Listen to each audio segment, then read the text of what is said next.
Welcome back to the Million Dollar Body Podcast. I'm your host, Nate Palmer.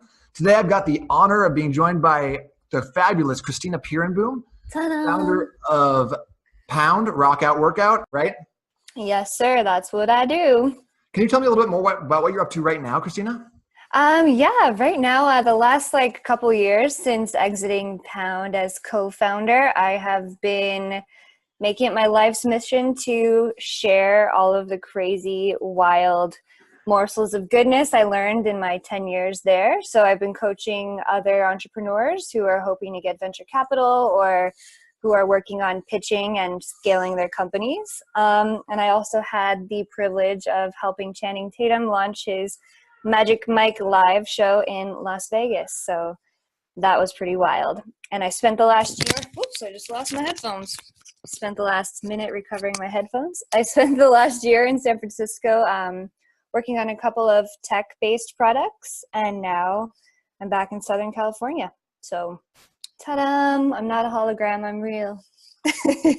That's awesome. So can we get right into it and just give the people what they want? Cristina, For sure. How much do you bench? Oh my God, Nate, this is pretty bad. I actually haven't lifted like an actual weight in probably 12 years. Sorry. Wow. Well, it's been really good talking to you. We're going to get going. See you later. Do you even lift, bro? No, but yeah, that's true. So what does exercise kind of look like in your life as someone who co-founded a hot exercise class? I know you've done a lot of training, like prior to your training entrepreneurs, you've been actually doing the personal training side of things. Yeah. What's fitness look like in your life currently? Fitness for me has changed a lot over the last decade. Right now, my fitness has a very simple mantra of if it feels good, do it. So most days that's either dancing or Pilates for me. I've integrated some kettlebells and I really love the Bosu ball and like different sizes of exercise balls. So I would say like 3 days of heavy dancing, like salsa dancing or house dancing, which is super crazy cardio. Mm-hmm. And it's really fun. And Pilates and maybe sometimes begrudgingly yoga for a good stretch, but I'm like kind of a namaste curmudgeon, if you would say. So not the I would biggest not have fan. said, but that is quite a sentence. Yeah. Namaste produces many middle fingers from me. So I feel that. Not my fave, but I do it sometimes. I really think that Namaste Curmudgeon could be a really great shirt. You get on that and I'll help sell them. Perfect. Okay. Done deal. Okay. Our first joint venture. Done. I was hoping to get at least 3 out of this conversation. So. Okay, well, I think we're only like 2 minutes in, so I think it's doable. So can I ask you, going back a ways, I'd like to hear a little bit about just what was the idea behind the Pound class? Mm-hmm.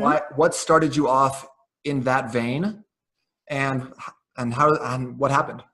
Okay. Taking it back. So can you tell us a little bit about what Pound is for people who don't know? Yeah. Pound is a 45-minute group fitness class based on drumming. So it's now, actually when I left in 2016, I think there were about 1.5 million people a week taking class all over the world.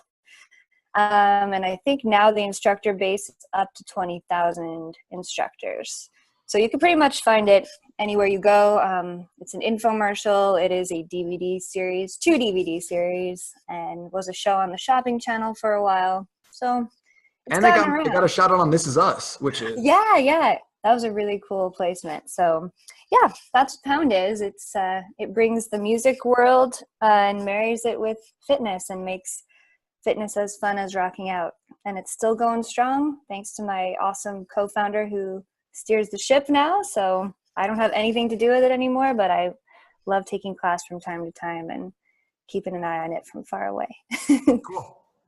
So the actual way that it started was, like you said, I was kind of in the training world before. And before that, my whole life I've been a dancer and kind of got into choreography, but my underpinning is science and my passion is music.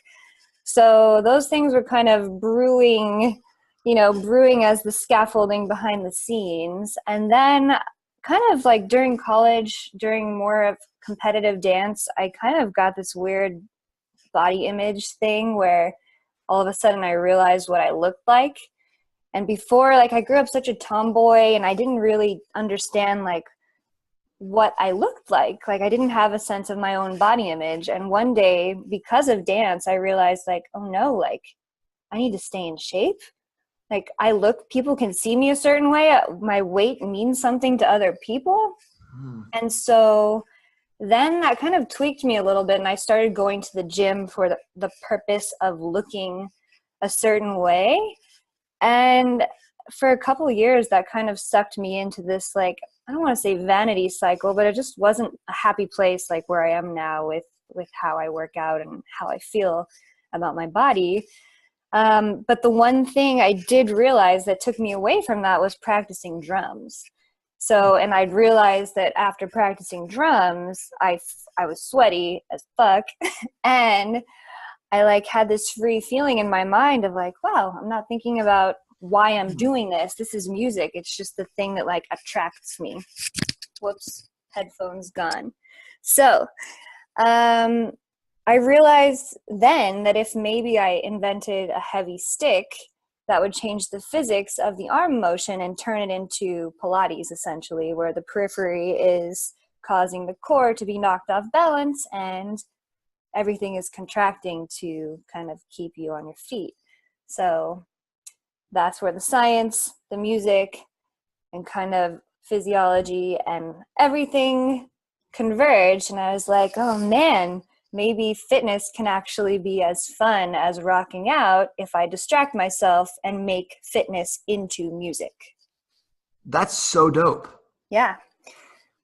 So that was in 2009 when I was squatting over a drum kit. And you graduated college in 2008, is that right? I did not graduate college. Okay. I dropped out to start Pound. Okay, awesome. Yeah. That is so cool, though. So what's your favorite type of drum to play? Do you play the djembe or do you play like the traditional? I play all different kinds of kits. I'll play the djembe or like congas or different types of percussion, but I really like, I have a Roland, I call it a fake kit, but it's the kit that you can play in smaller places. Okay. And a DW regular kit too. Okay, that's awesome. It's so cool that you were able to marry like your three passions into one exercise regimen. Yeah. It was so freeing for me because from that day out, I looked forward to fitness and I reframed it as something that it sounded good, it felt good, it connected me to my favorite music, and it just, I don't know, it took away the whole obsessive gym feeling that I think a lot of people suffer from. Yeah. I think also a lot of people go to the gym and think, oh, I have to be here. I have to squat. I have to run on a treadmill, whatever that it looks like for like based on their background. Yeah. So, I mean, are you a type of person who loves exercising? I do. Like, I love moving my body. It's just the best feeling, but I hate the actual gym. Okay. I also haven't been in a gym other than for Pound stuff for a decade. Wow. I feel like a lot of people resonate with that, though. A lot of people don't like going to the gym. It's not fun for them. Yeah. And I think for some people it really is fun too. Like, I know people who adore the gym and it's their context and they step in and it empowers them. But for me, it's just, I think because it had that negative association for me, it just felt like a torture chamber and something, like you said, like, I have to do this rather than I want to do this. Yeah, exactly. Kind of what you were talking about before with, like, if I don't really want to be on the phone with someone, then why do I need to include them? Like, in my contacts, right? Exactly. But a lot of times we don't consider that we do have the choice to reevaluate at that point where you're like, I'm not enjoying this. Do I still have to do it? Sometimes the answer is yes, but other times you can create a new path or a new option for yourself. Totally. Mm-hmm. So, but do you think that we have to exercise? Would you say, like, on a global scale that you have to exercise? True or false? Ooh, that's a really good question. Or move your body in some form or fashion. Now, are you talking about like rigorous exercise, or are you talking about like conversation pace cardio every day? I don't necessarily. I'm not even putting limits on anything. I'm just saying, if you want to have your best life, should you exercise or no? Oh, yes, for sure. Okay. So I totally agree. I'm 100% on board with that. But I think a lot of people think, okay, I should exercise equals gym, that equals treadmill, right? But Right. I love what you said earlier about sometimes I dance and I go and I sweat it out there. Sometimes I play the drums. Sometimes I begrudgingly go to yoga. You know, doing stuff that's not necessarily like traditional gym-based exercise, but still getting your movement in. Right. I think that's phenomenal. And I do think like streamlining and aligning exercises like Pilates, they do give your body like framework the permission to go out and hike and skateboard and do things that really require strength and alignment. So like in that sense, I think exercise, traditional exercise is really important. But for me, because I've been doing that for so long, now I can go out and do whatever the fuck I want. Like I skate. Because you're able, right? Yeah, I'm able. I always have a sense of homeostasis. Like even if I haven't worked out for a while, my Mhm. body is ready to absorb whatever shit that I want to throw at it. Totally. Because like you can't really do like you can't go live your best life if you're unable to walk up 5 flights of stairs, for example. Exactly. You Mm-hmm. know, but like someone like you who stays ready, doesn't get ready, you can go on a paddleboard, you can go hike a glacier, I would assume. You can go do all these cool I things and did. make I the did most. that. Did you? Where? Yeah, I did it a couple of months ago in Colombia. There's a glacier near the equator Oh, called awesome. called Santa Isabel, and it's a 15,000 foot glacier. That's fantastic. And Where? hiked it without training. Because why not? Because you're already ready. Yeah, it was awesome. That's awesome. I love Colombia. That's my favorite place in the world. Really? Oh my God, me too. My boyfriend is Colombian, so I'm there quite often. Okay. Where do you generally spend your time and where is that glacier away from? The glacier is near Pereira, which is more central, but I'm usually in Bogota, and we'll go visiting like Cartagena or Medellin from time to Awesome. time. That's fantastic. Yeah. Okay, so let me ask you, like, what do you think? What's one area of your life or business, Christina, that's been amplified by your fitness habit? Over the last decade or longer that you've been exercising and moving. Good question. I think for me it's twofold. It's confidence and creativity. Hmm. I find that exercise puts me in kind of this meditative like alpha state where I can kind of allow ideas to come in, or I really like to write poetry, so like different slogans or poems or marketing ideas or like aha moments will happen when I'm hiking or running or skating. So I've found that that has been kind of the through line that has elevated a lot of my creativity and my ideas.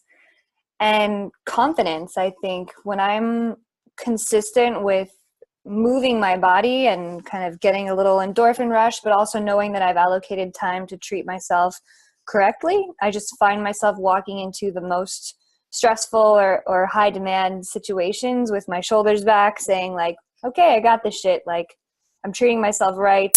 I'm not neglecting my needs. I'm showing up each day as the best me that I possibly can. That's amazing. That Yeah. what you just said there is so awesome. I really like that. Thanks. I think both ideas are so important, especially for an entrepreneur, someone like you. Yeah. You can't do the things you need to be doing, wear all these different hats of like copywriting and going to sales meetings and networking and things like that if you're not creative and confident both, right? Yeah.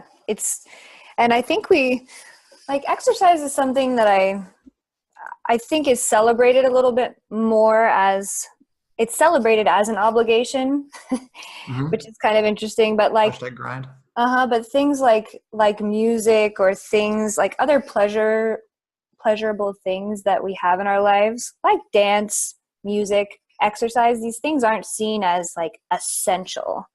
But I really think they are more important than anything. Like even art. art, music, dance, fitness, these things are all kind of seen as peripheral, like extras, cherries on top, but I think they're the bottom of the pyramid. They're foundational. Yeah, totally. Going back to what you said about the alpha state, can Yeah. you expound a little bit on that? Because I think that's a really important idea. Oh, yeah. Alpha brainwaves are kind of the meat and bones of meditation. And for people like me who, I don't know if I'm just like 50% asshole, but I just have a hard time subscribing to, like, I know I probably should, but I just am not, I have a hard time getting into anything that sounds new age, even if it has benefits to me. I asshole, yes, I know. Just a little cynical, maybe? Yeah, I'm a little cynical, and I get a little overwhelmed by like things that aren't empirically proven. I know there's a ton out there that is way beyond definition of science, but I like to stick to more of like okay, like I'm going to test this out. I'll experiment on it myself. If it works, it works. If it doesn't, I'm not going to attribute it to like anything that it's not. Sure. So for me, like knowing that exercise and music too, like playing drums produces an alpha wave state in your brain. So you can get these, that calm, quiet, meditative, scientific state from exercise and music. So it's a wonderful place to be without having to go necessarily sit and do the namaste. Yeah. I also feel like I feel like I have all my aha moments when I'm working out, when I'm totally focused in on this like one like easy physical task in front of me. It's right. It's not hard to think about how to pick up a weight and then put it back down. Right.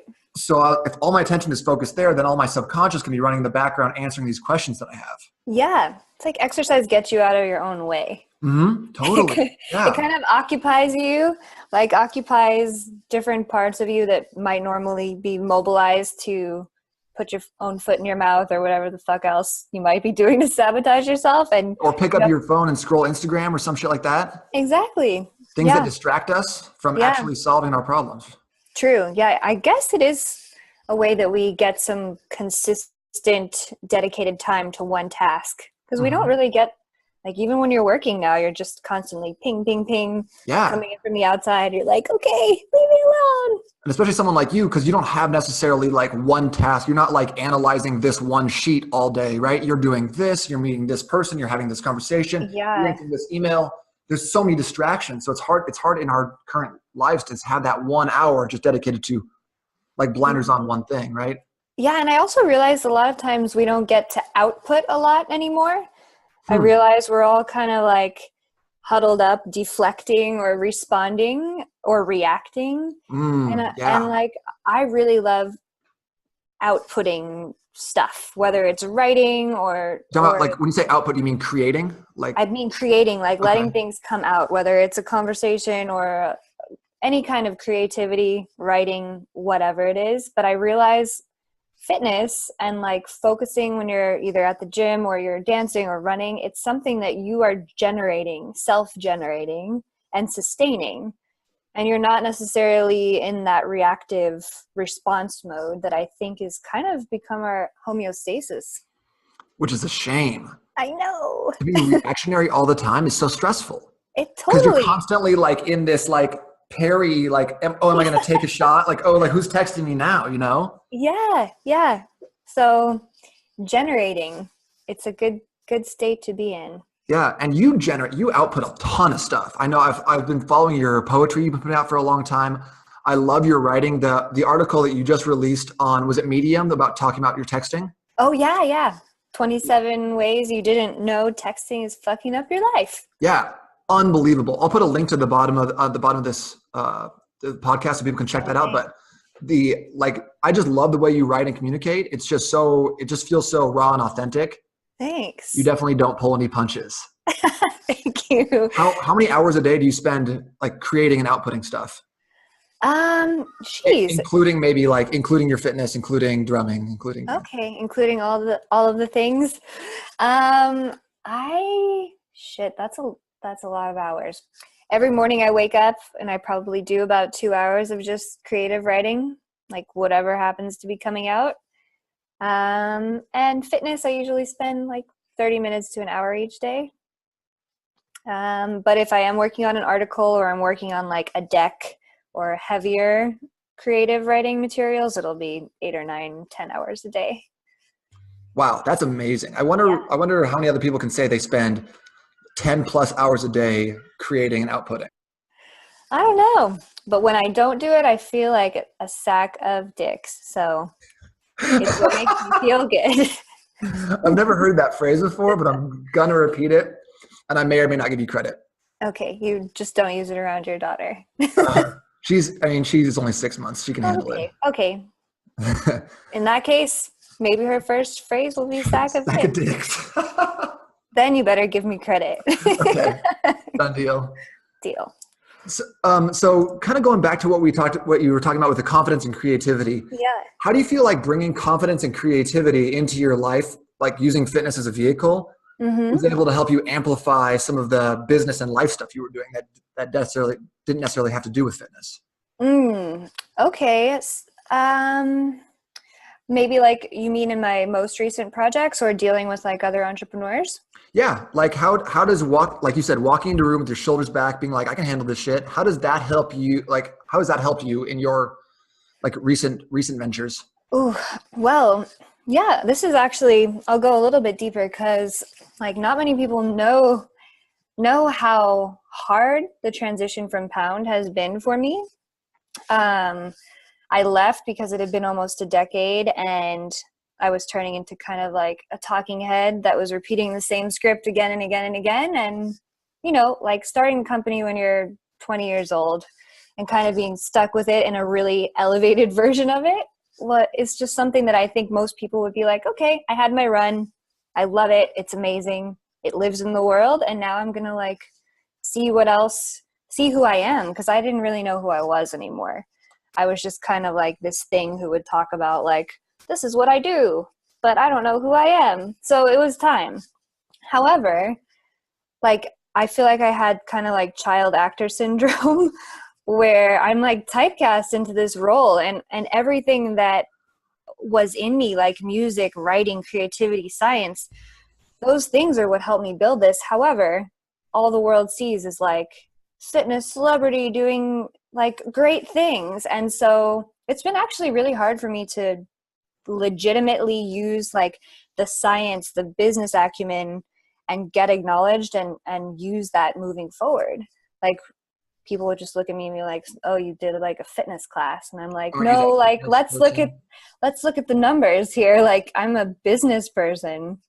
So it's actually been like, I've had to hustle and like, I thought foolishly, like dumbass, I foolishly thought it would be really easy for me to like, okay, I'm here. Like who wants me now? Like, hell no, it has not been that way. I've had to really, even more so than before, like step up, like stepping up in San Francisco and saying like, my shoulders are back. Here's what I've done in this realm. However, this is cross-modal and like I can tackle this shit and scale any kind of company now. And also I'm curious as fuck. So what I don't know, I will figure out. That's awesome. Yeah. And you feel like, you know, having the ability to walk into a room and just be like and have the confidence to be like, this is who I am. This is what I've done. Here are my numbers. Like, let's go, has been integral in your transitional success. Totally. And I think kind of tying back to the whole like fitness helping me and helping me feel confident, I think like the creativity of Pound, like the actual creative nexus and like knowing that I was open to that idea because I saw a gap in the fitness world and I felt that gap because of what my body had been experiencing. That's kind of like how I've really been able to take that benefit of fitness and push it into the business world. Is like I felt that with my body. I saw what was missing. I was able to like use that knowledge, fill in the blanks, and now I can apply it to different fields. So like the fact that you were able to be like, okay, here's what I'm experiencing. Here's where I want to be. Here's what that bridge looks like for yourself with your body and fitness. now you can be like, okay, here's your business. Here's what you want it to look like. Here's what the bridge needs to be like. Right. You just be able to kind of take that whole concept and transition it to different arenas. Right. Exactly. Like So cool. the bridge, Mhm. bridge. Mm-hmm. That's really awesome. Thanks. If you didn't mind, I remember reading a really interesting story about you approaching Richard Branson. Yes, I certainly did. Could I maybe hear that firsthand? Yes, definitely. This was, I think it was back in 2009. Yes. And at the time I was living in my car in Los Angeles. I had just moved from Tucson, Arizona, which, you know, compared to Los Angeles is quite inexpensive. About So, the same. Yeah, you're right. so moving to the big city, I ran out of money really, really quickly. And also starting Pound, like I was initially putting any extra money that I had into creating little prototype sticks and paying for spaces to teach sample classes where no one would come. So I'd end up just having to like pay for people to come take class. So that was lasting a little longer than I had anticipated. However, the people that were taking those initial classes were really loving them. So I was like, shit, I've got something. I love this. It feels so good. People need to experience this. It's so great. I was the only one that thought that at that time. But so I had my ripsticks in my bag usually, and I would kind of phallically throw them at people occasionally, like, hey, look at my sticks. Obviously. Didn't always get the best reaction. Can't understand why. I was at a bar watching World Cup because soccer was the one thing kind of tiding me over during those hard times. Little recreation. Occasionally I could get a guy to buy me a drink or two, which was nice. So I was like, okay, going to the bar. And sure enough, like at the booth next to me, I see a ton of people and everybody are like pointing and talking. I'm like, oh my God, is that Richard Branson? Totally is. He's been one of my large life inspirations for a while. I'm like, shit, like I really should just go over there and tell him about Pound. So I strolled over to his booth and was like, hey, I know younger you would have probably done something like this, and all I need is 30 seconds to kind of tell you about this insane but fabulous idea I have. It's called Pound, and it's the world's first workout where you don't work out, you rock out. And here are these drumsticks that are called ripsticks, drumsticks to get you ripped. He's like, wow, it's really clever. Like, do you have an EPK? And I was like, yeah, well, no. What is that?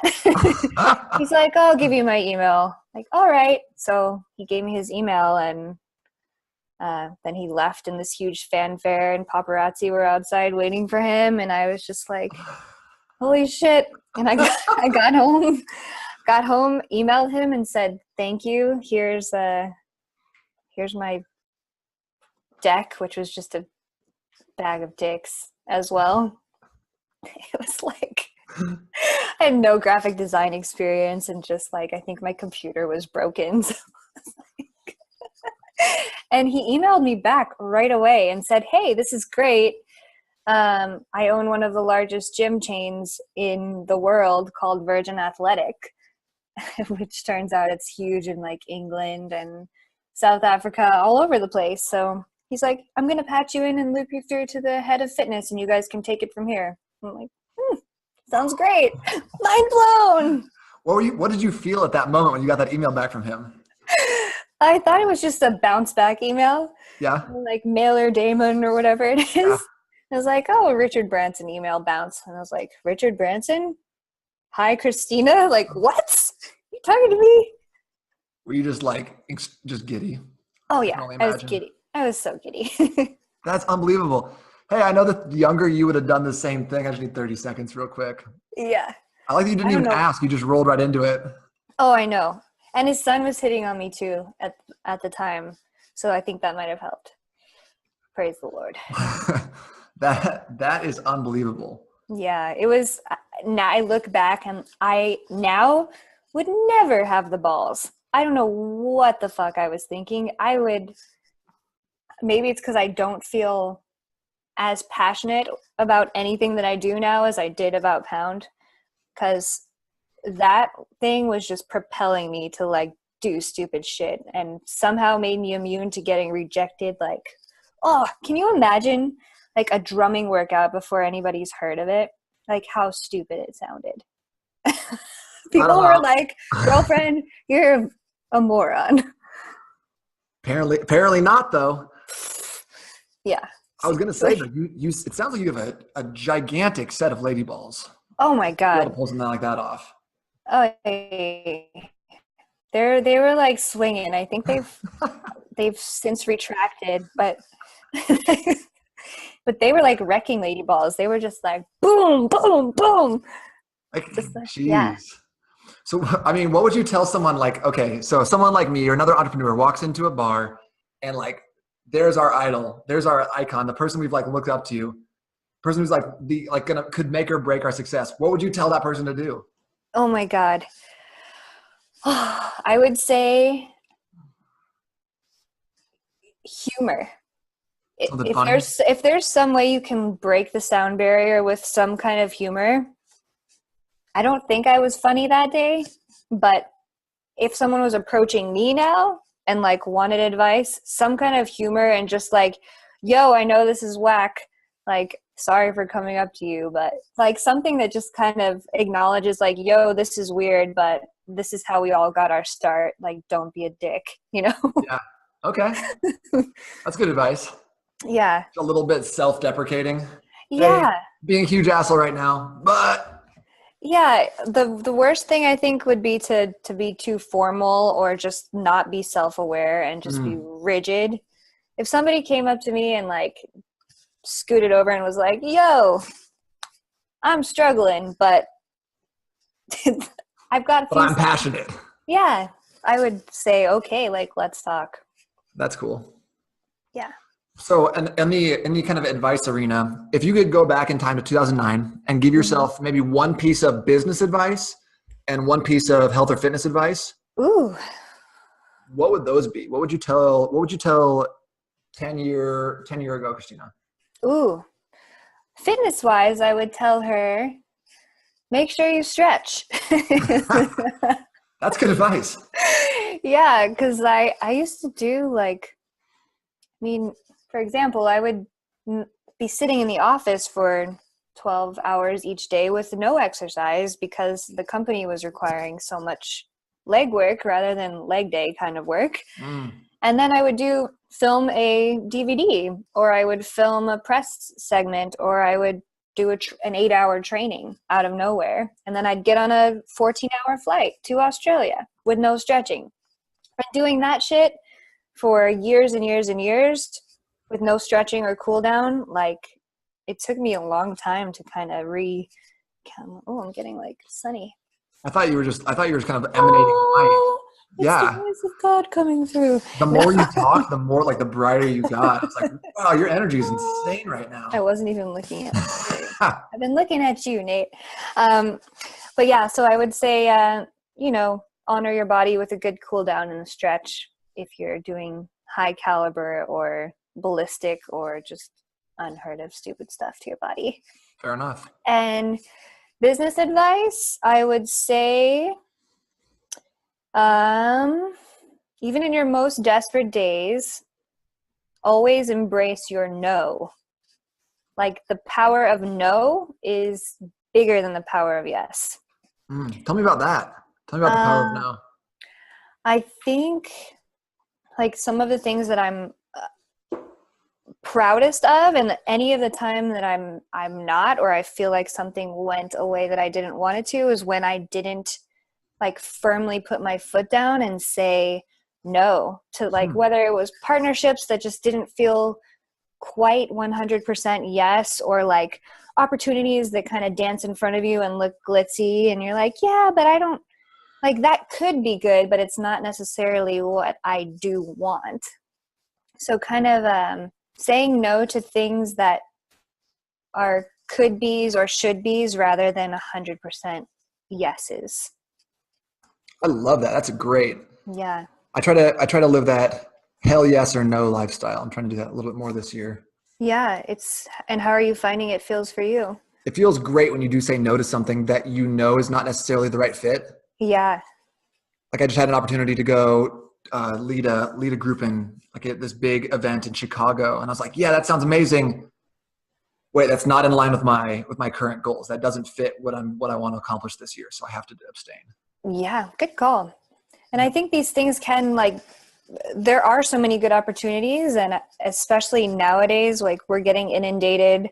I think there's a lot of people need content. Like there's a lot more things going on and people reaching out, and you can always be like, yeah, I'll do that. Yeah, I'll do that. And a lot of times it's great, but I feel like when you're really clear on who you are and what tickles you, like rather than just doing something because it looks good on paper or it's a good networking event, like saying no, I think might have a temporary like Band-Aid effect, like pulling off the Band-Aid where you're like, oh, that stings. But long term, 10 out of 10 would recommend. I've always heard that like the most successful, wealthiest people in the entire world say no to 99% of the things that get offered them because they have such a singular focus on what they know they need to do. Mm-hmm.